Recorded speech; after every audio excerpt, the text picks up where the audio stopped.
Non-uniform circular motion. Let me recall uniform circular motion first. What do you remember about uniform circular motion? What was the one line necessary and sufficient definition of uniform circular motion? Speed remains constant. Yes, there are many other things, periodicity and whatever. That's fine. What is the one spot on thing? Speed remains constant. So what is that one spot on thing for non-uniform circular motion? Speed is variable. Period. The basic DNA difference between uniform circular motion and non-uniform circular motion is the speed is constant in UCM and speed is variable in NUCM. Can you see? V1, V2, V3. In UCM, uniform circular motion, it was V, V, V. That's point number one. Is this point clear first of all? Everyone.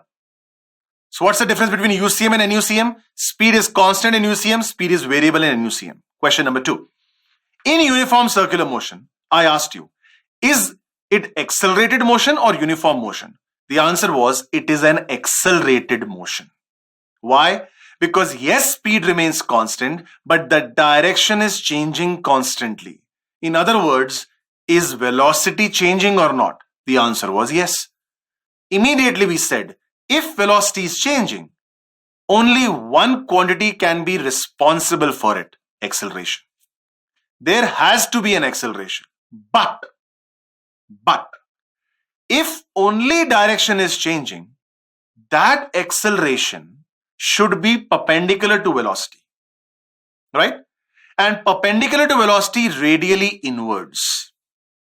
That's why the term centripetal acceleration was coined. So tell me one thing. What is happening in non-uniform circular motion? Even the magnitude is changing? Okay. So direction is changing and magnitude is also changing. How about, listen very carefully. How about I don't mix them. I keep them separate. Means, how about I keep the direction changing of velocity separate with the magnitude change? Tell me, who is responsible for direction change? Still centripetal.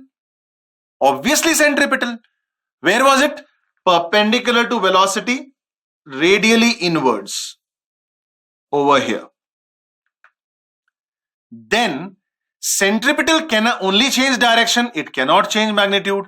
So there must be one more acceleration component who is now responsible to change magnitude. And that component is called tangential acceleration.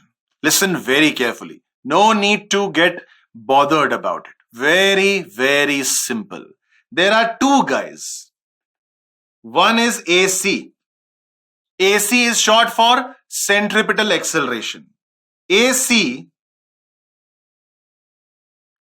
changes direction only. And in order to change only direction, it must act perpendicular to velocity. Do you agree or not? Yes, sir. Now magnitude is also changing. Okay. Other guy comes AT. AT is tangential direction. Tell me, if you only want something to speed up or speed down, where should that act and not touch the direction? Changes magnitude only. And that is possible when AT is parallel to V. Beautiful. Beautiful. Velocity change is divided into two parts. Direction change, magnitude change. Who changes direction? AC. Who changes magnitude? AT. What is AC? Centripetal acceleration. What is AT? Tangential acceleration. In UCM, is AC there? Yes. Is AT there? No, because magnitude is not changing. In non-uniform circular motion, both are there. In other words, AC, centripetal is always there. Centripetal acceleration is always there, whether it's UCM or non-UCM. AT, only props up in non-uniform circular motion. So what is the definition of tangential acceleration? The rate of change of speed. Pretty simple. Nothing more, nothing less. d mod v by dt is at. For more videos and live lectures on the JEE, click on the subscribe button now.